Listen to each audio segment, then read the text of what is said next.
So we do move on to the business of the week, and that is the naming of an offensive coordinator. And of course, head on over to From the Hawkeye of the Storm and check out Corey's live stream last night with Coach Don Patterson.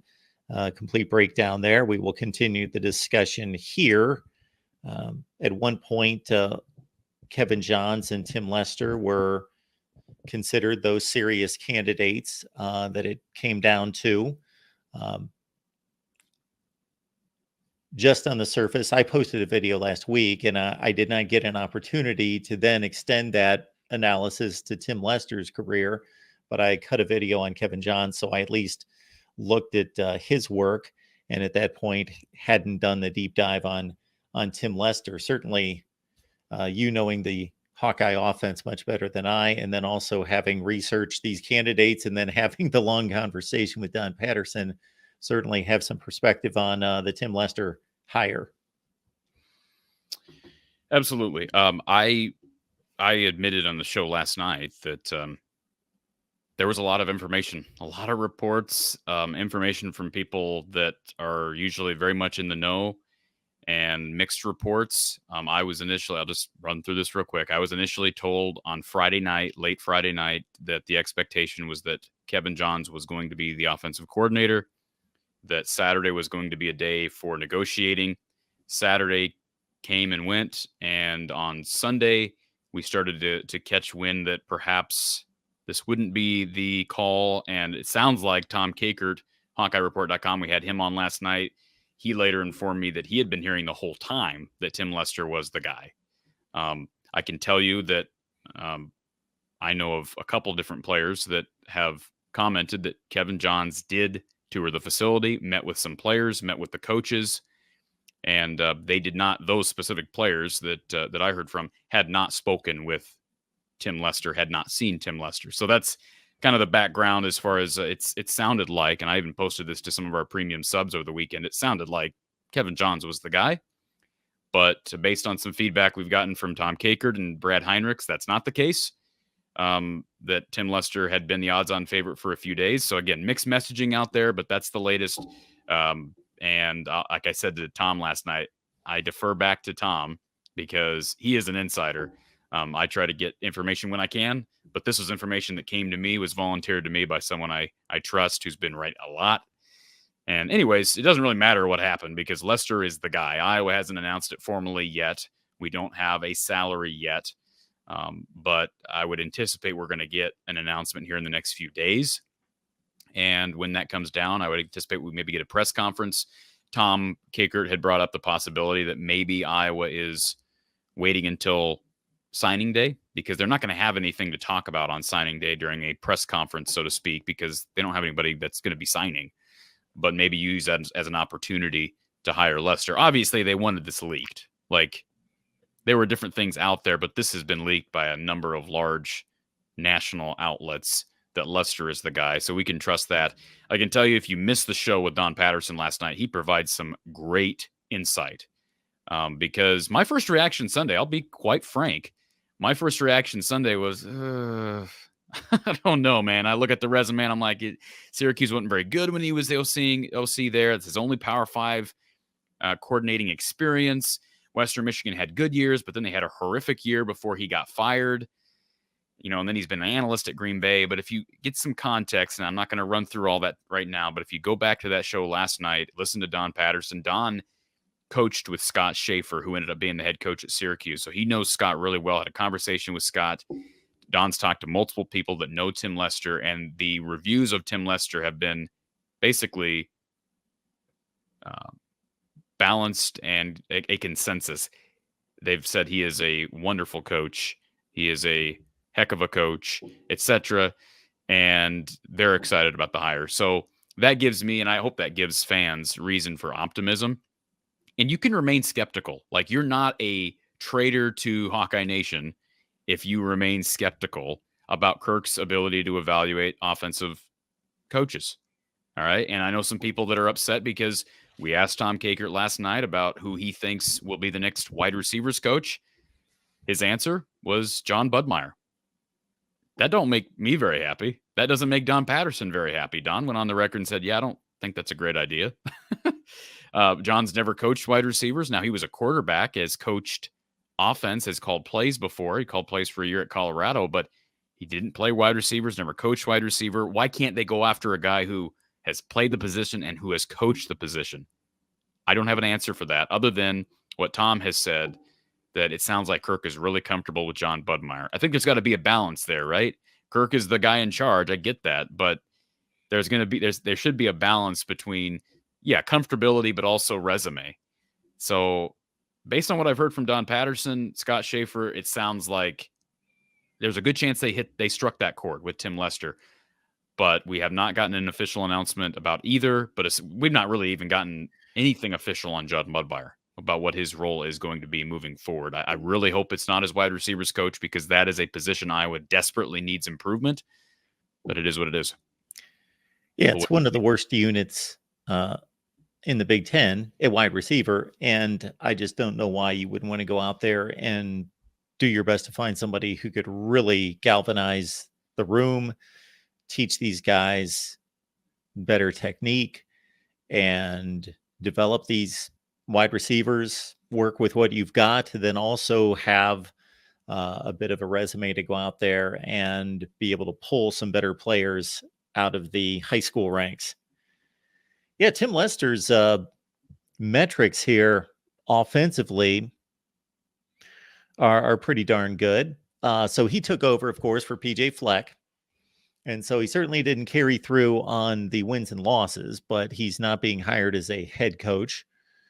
He's hired as an offensive coordinator. But that first season, they had the 21st rated rushing offense in the country, and they were number 25 in points per game and going 6-6. And the next year, they held across the board top 40 in the country, rushing, total yardage, points per game. Next season in 2019, across the board. Now, the passing numbers have dragged a little bit behind, but still, when you're in the top 30 in both total offense and in scoring again in 2019, I would like to see the defensive numbers, because when you're posting top 25 to 30 total offense and scoring figures and going 6-6, 7-6, must mean the defense is letting you down.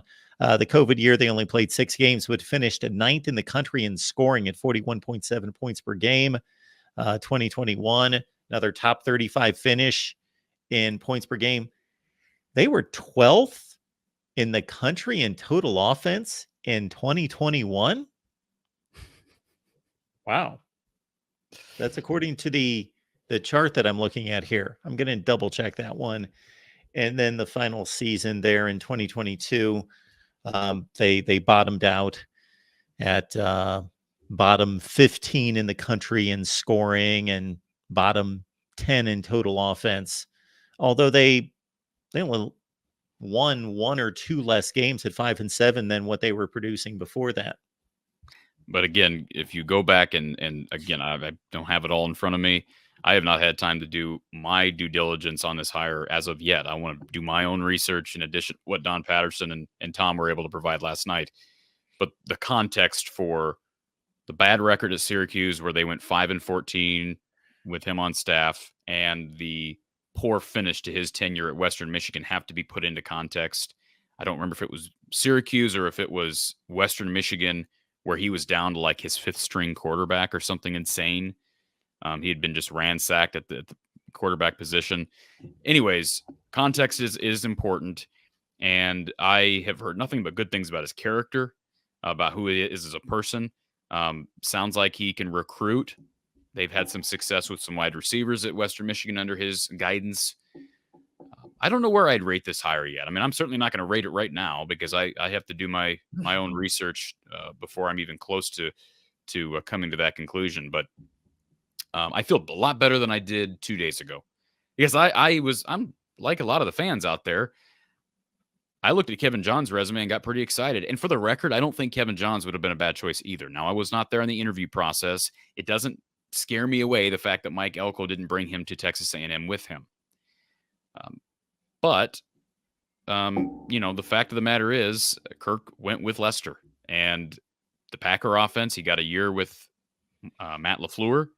That's got to be good experience. I would think he's been an analyst for them. He's been a defensive analyst, but basically he's talked about this. I listened to his interview here the other day where he talked to some media folks back at Kalamazoo about what he's doing at Green Bay. He's basically been helping the defense understand what the opposing offense is going to be doing. So it's kind of an interesting job. And he talked about how there's not many senior analysts anymore in the league. But at Green Bay, they have that position open. Or they had that position open. So anyways, yeah, well, I mean, what kind of Mark, we can spitball this. We don't need to dive deep into the numbers right now, but you want to spitball, where do you think, how big of a jump can Iowa make? Knowing his resume, he's got a track record of producing some solid offenses. He's a former quarterback. He obviously understands the passing game. He's had good rush offenses during his tenure. He's been a successful head coach at a Group of 5 program, and now he's coordinating an offense exclusively. Not with the wide receiver position, notwithstanding, not knowing what they're going to be doing with the wide receiver coach, this offense was like 130th out of 131 teams or whatever it was over the last couple of years. How big of a jump should we anticipate or expect in the first year under a guy like Lester? So similar to you, I'm not going to jump on here and say that's a home run hire. He's going to kill it. That was the hire to make. He was the guy. Nor am I going to say this was a terrible hire. I think that he's had reasonable success. He's been a FBS coach in the MAC for 5 years. He went 37-32. I didn't look at his conference record, but considering MAC schedules and what they do outside the conference in regards to scheduling, they usually have better conference records than non-conference records. So I'm sure he finished better than that within the MAC. So that's as a head coach. And then the offenses, the Syracuse stint, that was almost 10 years ago, plus actually somewhere in the range of 10 years ago, 2013, 14, 15. So I'm relying more on the Western Michigan offense there. Some of the numbers I just read off, I compared those that I was taking off an SB Nation post versus the college football stats, and they don't seem to be jiving exactly, but they're close. So I would put it this way, that if he can't produce or they can't produce, meaning he needs support, he needs the other position coaches to do their job. He needs support from Kirk to allow him to, and certainly within the confines of what they want to do overall as a team with the complementary football approach, but allow him to run the offense, that they can't have the 80th or 85th ranked offense in the country this year. Somebody last night said top 70. And I said, I think that's a huge jump. I think going from 130th to 70th is a huge jump. I think if they can get inside the top 100, they give themselves a chance to win 10 games. Even with the new schedule, if this defense is a top 5, top 10 defense again, I think it's got a chance to be that with the returns of Jay Higgins and Nick Jackson and Jamari Harris and these guys. Now, if they're top 70, then you're talking about competing for the 12-team playoff. And I'm saying that with a totally straight face. They are. I mean, that's a huge jump, Mark. That's a massive jump. So I don't know. I mean, I'm excited to talk with Tim Lester. I'm excited to hear how he plans to address the offense moving forward. I'm excited to hear about his theory on waste downs. I'm really excited to hear about what he plans to do with the quarterback position. He's got a history of running a lot of RPO. How much is Kirk willing to let him integrate, the run pass stuff? That'll be interesting to see. How much of an open book is Kirk allowing Tim to operate in? We'll see. This is ironic. I just looked up the 70th ranked offense in total offense this past season. That is Wisconsin, who averaged just about 145 yards more per game than Iowa. 145 yards more. You're looking at 234 and adding 147. You're looking at increasing your offensive production by like 60 or 70%. That's what I'm saying. Like, I don't think, like, if they end up being 90th in the country or 95th in the country in offense this next year, I think that's kind of a success. I mean, it depends on what it looks like on the Yeah, field too, I guess. But sure. like, I think that if we're just talking total offense, I think top 100, top 90 is reasonable. I think top 70 would be shooting for the stars. Can you imagine if they go top 50? Can you imagine? I don't anticipate that happening, Mark, but can you imagine? And frankly, with the RPO, people have brought this up last night. I think it's a fair topic. Who fits into the RPO system the most of Iowa's quarterbacks? Probably Marco Linez. We saw what he did late in that bowl game, against Tennessee. Can they get that arm reeled in? I would think, Tim, this next spring is going to be so important. So important. Because Cade McNamara is likely to be out. Who will they give the majority of the one snaps to? Don and I have both been an advocate for give those one snaps to Marco Linez. Especially with the new system. Again, we don't know what it's going to look like. They're not going to be spreading everything out like some people want them to, but I just don't know how you run anything close to the Lester system with Deacon Hill. And there was talks about, Deacon Hill slimming down. I'm sure he's working on that right now, especially since we're in the middle of winter conditioning. But man, I just think I think this is an excellent opportunity for Marco Linez and James Rezar, who's coming in here later this year, to be the future of Iowa quarterbacking. Not saying we forget about Cade McNamara, not saying he won't be the starter this year, but I'm curious to see what Tim Lester can do with a couple of really athletic, mobile quarterbacks. By the way, both of those quarterbacks I just named, Linez, who just got here last year, and Rezar, who's getting there this year, I would argue that those are the two most athletic quarterbacks Iowa has had since Brad Banks. I really do believe that. I think both of those guys are more athletic than anybody Iowa's had at quarterback since Brad Banks. They're fast and they're elusive, is basically what you're telling us. Well, and those two qualities have been non-existent from Iowa's starters at quarterback even go back, like, I cherished Nate Stanley's years at Iowa, don't get me wrong. But I am to the point, and maybe not all fans reflect this, but I am to the point where I'm kind of tired of I'm tired of it. Even if you get like Tom Brady back there, like, obviously Tom Brady's won a lot of games. I'm not saying you wouldn't want to, if you knew you could win a bunch of games with a guy who sticks in the pocket the whole time. But the reality of that is it's hard to win that way now. And I'm just tired of seeing it. I don't want to see another Ricky Stanzi. I don't want to see another Nate Stanley. I don't want to see another Deacon Hill. And I sure don't want to see another Spencer Petras. All right. And man, you got to go against the grain at some point. Would it be going against the grain to end up starting a second-year guy over a fifth or sixth-year quarterback in Cade McNamara? Yeah. But this is also a Cade McNamara who I fear is going to be very immobile, coming off 2 serious knee injuries. He wasn't all that mobile before. He was, he could escape if he needed to, but he's not some great athlete. Okay. And I don't think anybody claims that he is.